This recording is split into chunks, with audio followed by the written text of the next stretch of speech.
ప్రభునందు ప్రియులైన మీకందరికీ యేసుక్రీస్తు ప్రభువారి నామంలో శుభవందనాలు తెలియజేస్తూ ఉన్నాం. ఎడారిలో సెలయేర్లు అను ఈ దినపాఠమునకు స్వాగతం.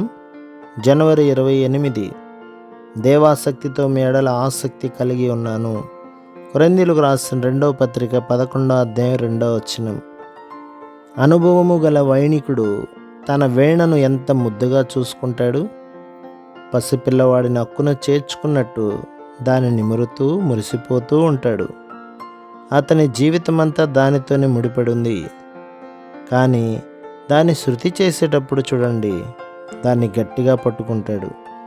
ఒక్కసారి గట్టిగా మీటుతాడు. అది నొప్పిలో ఉన్నట్లు తెరలు తెరలుగా నాదం వస్తుంటే దీక్షగా దానిపైకి వంగి ఆ నాదాన్ని వింటాడు.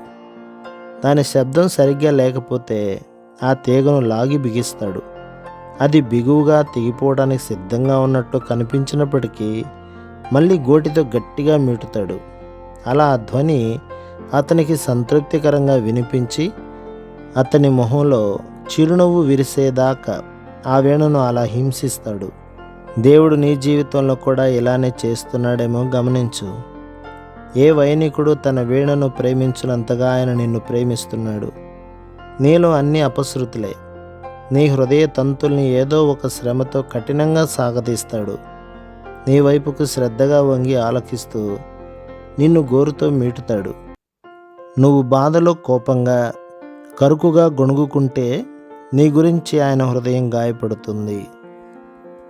అయినప్పటికీ నాది కాదు ప్రభు, నీ చిత్తమే సిద్ధించుగాక అనే స్వరం వినిపించేదాకా ఈ శృతి చేయటం చాలించడు. ఆ స్వరమే ఆయన చెవులకు దేవదూతల గానం కంటే మధురమైనది. నీ హృదయం బుద్ధి తెచ్చుకొని ఆయన వ్యక్తిత్వంలోని పరిశుద్ధమైన లయను రాగాన్ని సమ్మిళితం చేసుకునేదాకా మీటుతూనే ఉంటాడు.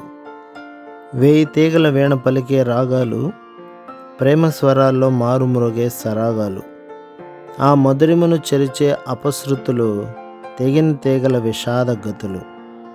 ప్రేమ తరంగాలున్నాయి అశ్రు నయనాల్లో.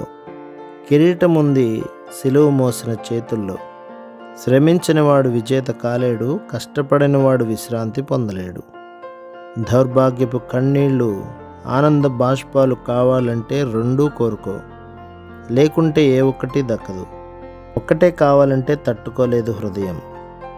ప్రభు మిమ్మును, మీ కుటుంబములను, మీ సంఘములను దీవించి ఆశీర్వదించునుగాక. ఆమేన్.